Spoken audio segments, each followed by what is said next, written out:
What's going on, everybody? Welcome back to TOJ Talks. I'm your host, Will Parkinson, at WillPaw11 on Twitter, Instagram, and TikTok. TOJ Talks brought to you on a Friday. This time, Buck the Trend will be back next week. Jets-Cardinals week. It feels like the Jets have not played in months, even though it's really only been, 8 days since MetLife Stadium, watching Garrett Wilson pull off one of the best catches you'll ever see. Johnny, we're joined right now. Cardinals week. We're gonna get a little deeper into this thing. The Cardinals are one of the spunkier teams in the NFL right now. Obviously at 5-4 in first place in the NFC West.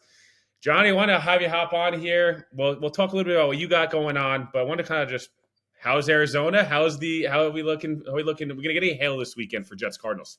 I don't think so. I think, relatively speaking, it should have no inclement weather. But in all seriousness, roof's going to be open. Cardinals, living a very charmed life right now. They were 2-4 to begin this season, and we had aspirations that the team would be improved this year. But the roster still has limitations that you'll see. I would imagine, specifically with the pass rush on Sunday. But Jonathan Gannon's doing, in my opinion, a tremendous job. I think he's put together an A staff. And to be 5-4, regardless of how you do it in the NFC West and put yourself in a position to make the playoffs, it's really all you can ask for. I think a lot of people look at this division with the McVays and the Shanahans, and historically with Pete Carroll, it's a very difficult division to compete in. And now you fast forward and they face the toughest strength of schedule through the first 2 months of the year, and they've come out relatively unscathed. I don't know how the season's going to end, but the Cardinals and their front office, and specifically their owner, have got to be pleased with where this team is at. Yeah, 100%. And for everyone that doesn't know, Johnny Venerable does a great job. PHNX podcast, PHNX_Cardinals and that podcast over there. So if you guys want to kind of dive in from the opposition point of view before Sunday afternoon, make sure you guys are hopping there. We'll get into that a little bit later. You mentioned the Cardinals in terms of this kind of the difficulty of their schedule throughout the early part of the year. I was pretty low on this team, to be honest, coming into the year. I felt like there was pieces, especially offensively, whether it's the young guys and Marv and Michael Wilson, and obviously, Trey McBride, James Conner. Like, the talent was there, but Kyler Murray was a guy who, at his peak, is an MVP level candidate, and at his floor is really, really frustrating to watch play football. Like, I don't know how else to say it. Like, you've seen the highs and lows, I guess, of Kyler, and obviously post injury last year, there were some nice moments starting to get back to himself. What have you seen from Kyler specifically through the first 9 weeks? How close is he back to that guy from 2-3 years ago, that pre-Rams playoff game, especially that first half of that year, was special, or is he kind of somewhere in the middle at this point? I think he's all the way back in terms of his ability. I think they're asking him to do less because, for those of us who live that Kingsbury experience, and I know he's doing good things right now as an OC in Washington. Big difference between being the head coach and the offensive coordinator. And Kyler Murray, for much of his tenure, when he got to Arizona in 2019, asked to save the franchise, asked to put the team on his back every Sunday when they went out and competed. Now he's the number one cog on the team, but he doesn't, look at last weekend, for instance, against Chicago. He's never had an experience like that dating back to probably his high school days.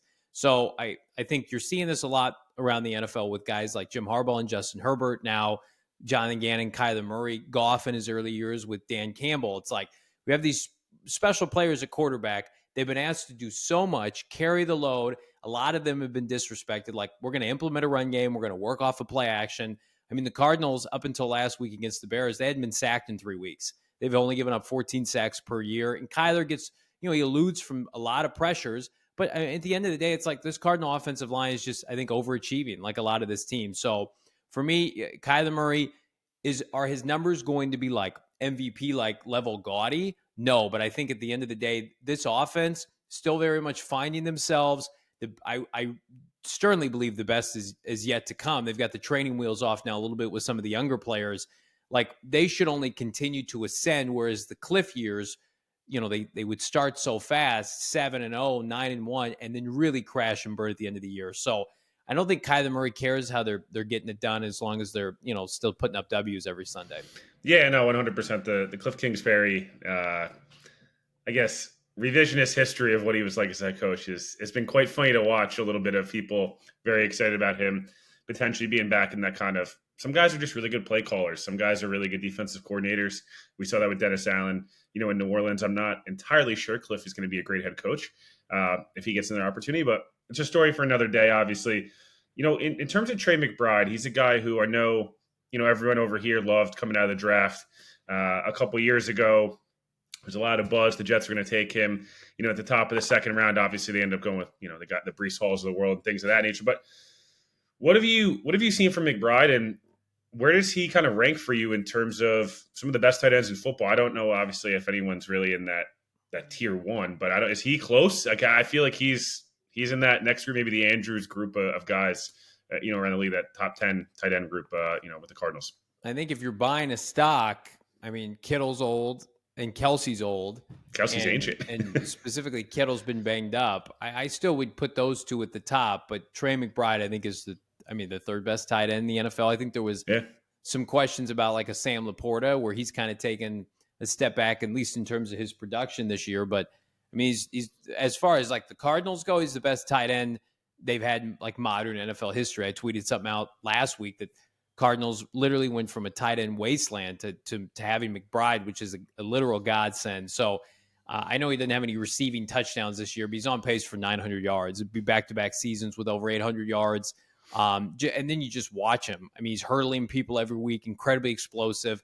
He had a carry at the goal line last week for a touchdown. So, they have transformed the physicality of this offense post Cliff Kingsbury with him, James Conner, Marvin Harrison Jr., Michael Wilson. Like, outside of Kyler Murray, it's a big physical offense. You look at what they did in Chicago last week on the ground, gashing them.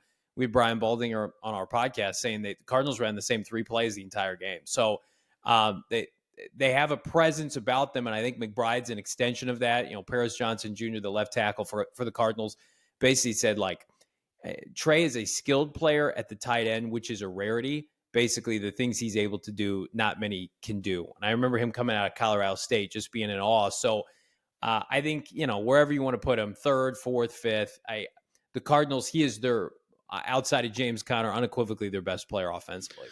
Yeah, I wanted to ask you one more thing about this offense. You mentioned Paris Johnson. They've got obviously a really nice collection of young talent, right? And, whether it's top 5 picks, second, third round guys. Marvin Harrison's been a really big talking point around the NFL. I remember you tweeting out clips. I've obviously been following you on Twitter for a while, and I saw you tweeting out some clips, during OTAs, rookie mini camp, and it was like, wow, this is special. And then we kind of get to the very end of training camp, end of the preseason week 1, and it was like, Marv's really slow. Not you saying this, but Marv's really slow. Maybe he's not actually that good. This is why he didn't run the 40. A lot of horse shit that was kind of going around. And then, like, the Rams game, he was, I don't know, probably the best player in the field. And they blow out the Rams, and then now it's Marv's amazing, and then it's kind of quieted down again. What have you made of, I don't know, there was so much the Cardinals could have done, in this draft. They end up going with Marv, obviously, who's a generational talent. What have you made of his first 9-10 games in the NFL? Obviously, the concussion against Green Bay took that game kind of out of whack. Yeah, I would say uneven, but, I'm not putting a ton on him. Does he have areas to improve upon? Absolutely, but I was in Miami for the game at Hard Rock, and he took over that game. Jalen Ramsey couldn't cover him. He was plenty fast, cooking him in the end zone for a touchdown. I think the Cardinals have a philosophy offensively that any other draft, even with like a Malik Neighbors, they would have taken Joe Alt. That their philosophy under Drew Petzing, who came from Cleveland, is running the football, play action, physical. Their MO is to not take receivers high. But I think Marvin was such a unique situation. They loved him. He's got a ringing endorsement from Paris Johnson Jr., the tackle from Ohio State that took the year before, that they were just like, well, we're not going to overthink this. And I give them credit. I still think it was the right pick. But it has been an adjustment for Drew Petzing, who, Marvin has 2 100-yard receiving games this year. Those are the only 2 100-yard receiving games for any wide receiver under Drew Petzing since he's been to Arizona. So that's dating back to the start of last year. So I look at that and I say, are there things for Marvin to improve upon? His understanding, awareness of the offense? Does he run the wrong route from time to time? Absolutely. But I also look at this offense and it says, it just needs to evolve. It needs to evolve a little bit more creativity. Like, we really got after, as a media market, Drew Petzing after the Charger game when Marvin was basically an afterthought. What did they do the next game against Miami? They're moving him around. They're putting him in the slot. Just very like, I almost want to say like layup-esque routes to get him involved, like you see with Malik Neighbors with the Giants. But the difference is Neighbors is their offense. Like Marvin is a cog in the offense, and he can take over the offense. But as you saw Sunday, he doesn't have to be the offense for them to win. So I think it's almost like trying to win with a rookie quarterback with a Super Bowl ready team. You have an offense that's ready to produce, and then, oh, by the way, you've got a generational prospect that you mix in, and it's like, well, you don't need to lean on him, so how does he capture his rhythm? All in all, they're going to find their timing. I think he's going to put up 1,300 yards on average, have a bunch of touchdowns. This year, you're probably looking at a pretty modest, like 900, 1,000 yards receiving. Maybe he can get to double-digit touchdowns, which, again, like he doesn't care as long as this team is winning. But to all the people that are kind of jumping to conclusions, like when you watch him, it's there. But I know he's been frustrated based on, when we asked him, he was basically just like, this isn't what I envisioned, but he's very positive. So if this was a bigger market, it'd be a much bigger deal, but they'll figure it out long term. Yeah, it's probably a good thing he's not in New York, just from the aspect of Right. for right now. But no, I look at, as you mentioned there, like you got to take some time. Sometimes rookie receivers usually don't transition overnight. Like it doesn't always happen for everybody. Right. Overnight JaMarr like Chase is an anomaly. I was just going to say, but everyone was out on JaMarr Chase. He dropped 3 footballs in week 1 of the preseason. What I will say is, like, when we were at the combine this year, he didn't talk. He didn't do anything. The Cardinals were with him. They're like, don't feel like you have to do your pro day. Like, so I think the frustrating thing for Cardinal fans is he didn't have a combine season, a draft season, because he said with his dad, they were getting ready for the NFL season to avoid like the rookie wall. So, with that expectation, knowing his relationship with the organization and what Kyler could do with him, I mean, it was fair to assume like this was going to be seamless. They didn't play him in the preseason at all. He cooked Indianapolis's DBs during a joint series of practices during training camp. So the evidence was there. But again, I think he's 21 years old, 22 years old. Like, I think realistically speaking, like he is going to be a much better player next year, unequivocally. He's like one of the first people to the facility. He catches so many passes during the week. It's just a timing thing. Yeah, no, 100%. I want to switch to the defense a little bit.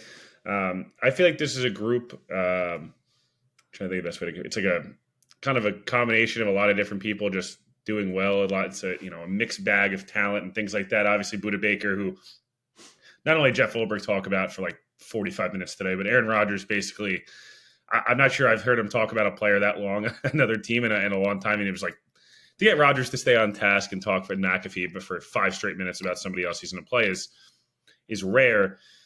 What do you make of this Cardinals defense? Jonathan Gannon, obviously, wasn't personally super high on the hire per se. And obviously there was a lot of, classic. There's always the funny, him talking in that first meeting and then everyone forgets about it. But this group's played well at times, obviously up and down a little bit this year. What do you make of this defense overall? They acquire Baron Browning this week. Darius Robinson, a first-round pick. We'll see what happens there. But what do you make of this defense overall? I think it's overachieved, and that's a byproduct of the coaching, not only Gannon, but when Gannon left Philadelphia, one of the big sticking points, if you remember, where tampering charges were filed, like I haven't been told this directly, but it's just fair to assume the Eagles wanted to hire Nick Rallis, or at least wanted to make an offer to Nick Rallis while they waited on Vic Fangio, and Nick opted to go with Gannon to Arizona, and that upset Howie Roseman. And so now you're seeing kind of the fruits of their labor. Rallis is an exceptional defensive coordinator. They have not allowed a touchdown the last 2 home games to Justin Herbert and Caleb Williams. And I think if you ask the casual fan to name 4 Cardinal defenders, they couldn't do it. They have focused on, mostly in the draft, offensive players, because that's where kind of the draft dictated. When there's a Paris Johnson Jr., when there's a Marvin, you take those players. And then they've had some really tough luck. B.J. Ojulari, who they took second-round pick at LSU, has not been healthy, tore his ACL. Darius Robinson, who was sensational during training camp this year, was probably poised to be their best front 7 defender, screwed up his hamstring, has been out. We thought he was coming back this month. They pushed it back. I would assume we're going to see him sometime after the bye, but they've been without, 2 premium SEC defenders. And so they're really kind of doing it on effort. And that's, they go out and they get Baron Browning this week, which I didn't particularly love that move. I thought maybe an Azeez Ojulari, BJ's brother, or somebody like that. So all that to say, like, their back seven, I think, has a lot of room for growth.